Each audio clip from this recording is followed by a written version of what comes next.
महाराज जी, 2012 का जो चुनाव था उसमें बीजेपी जो आज 7 जिलों में चुनाव हो रहा है उसमें से 7 सीटों पर आई थी, 9 जिलों के 7 सीटों पर। इस बार कितनी बड़ी चुनौती है? इधर जो 62 सीटें हैं जिसमें से आज 49 पे चुनाव हो रहे हैं, 13 पे चुनाव संपन्न हो चुके हैं। ये मान के चलिए कि इसमें से भारतीय जनता पार्टी 62 में से बीजेपी 50+ रहेगी और आज के चुनाव में 49 में से 45 के आसपास सीटें भारतीय जनता पार्टी के पक्ष में जाने की पूरी संभावना है और उसी के अनुसार रणनीति भी बनाई गई है। जनता का रुझान उसी प्रकार से है। जनता ने केंद्र की मोदी सरकार की कार्यप्रणाली को हाथों हाथ लिया है। सपा बसपा के कुशासन से वो मुक्ति चाहती है और उसके सामने एक अवसर है, इसलिए वह भारतीय जनता पार्टी को समर्थन कर रही है। महाराज जी, 27 सीटें समाजवादी पार्टी ने इस 49 में से जीती थी। कितनी बड़ी चुनौती आप मानते हैं इसको?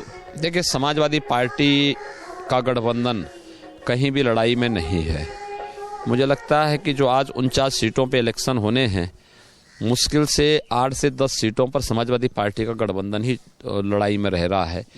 बाकी शेष में कहीं पर निर्दलीय हैं, कहीं पर बीएसपी है और अन्य लोग हो सकते हैं, लेकिन समाजवादी पार्टी का गठबंधन तो लड़ाई से बाहर है। इन 7 जिलों में बात करें अगर, तो आजमगढ़, कुशीनगर, देवरिया, ये समाजवादी पार्टी के गढ़ बन गए थे क्योंकि अधिकतर सीटें विधानसभाओं में से समाजवादी पार्टी ने जीती थी। पिछली बार समाजवादी पार्टी को जीत मिली थी और जनता के साथ एक बहुत बड़ा धोखा था, क्योंकि समाजवादी पार्टी ने इसके बाद 5 वर्ष तक जिस प्रकार की कार्यप्रणाली उसकी रही है, वह जन विरोधी रही है, विकास विरोधी रही है, किसान विरोधी, नौजवान विरोधी, महिला विरोधी, यानी हर एक नकारात्मक उस पर समाजवादी पार्टी कार्य करती रही। उसका परिणाम है कि जनता उससे छुटकारा पाना चाहती है और इस बार उसका सफाया होगा।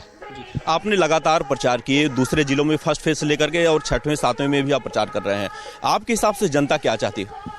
जनता प्रदेश में परिवर्तन चाहती है, भारतीय जनता पार्टी के नेतृत्व में सुशासन चाहती है और उसी सुशासन की स्थापना के लिए भारतीय जनता पार्टी के नेतृत्व की सरकार बने। हम लोग उसी के लिए प्रयास कर रहे हैं। महाराज जी, इस बार जो आपने टिकट आपके द्वारा या अपने जिले में या फिर दूसरे जिलों में दिलवाए गए हैं, क्या उससे संतुष्ट है आप? क्योंकि पिछले बार कुछ टिकटों को लेकर क्या संतुष्टि जाहिर की थी आपने? देखिए, टिकटों के लेके कोई भी विवाद न इस बार है न पिछली बार था। पिछली बार 1-2 कुछ गलतियां इस प्रकार की थी कि वह हमारे इलेक्शन के पूरे मैसेज को ही खराब कर दिया। इस बार ऐसा कुछ भी नहीं। इस बार जनता प्रदेश में परिवर्तन चाहती है और भारतीय जनता पार्टी नेतृत्व की सरकार आम जनमानस चाहता है और हमें लगता है कि वह बीजेपी के पक्ष में है, क्योंकि केंद्र की भारतीय जनता पार्टी की सरकार जिस मजबूती के साथ काम कर रही है, आम जनता प्रदेश में इसी प्रकार से सरकार। महाराज जी, एक सवाल और है कि क्या मुख्यमंत्री बनने के लिए आप तैयार हैं? देखिए, कोई मुद्दा नहीं है। मुद्दा ये है कि भारतीय जनता पार्टी की सरकार बने और प्रदेश को कुशासन से मुक्ति मिले। अगर आप नहीं तो महाराज जी कौन होगा? आपके हिसाब से कौन ऐसा व्यक्ति है? जनता पार्टी का कोई भी कार्यकर्ता बन सकता है।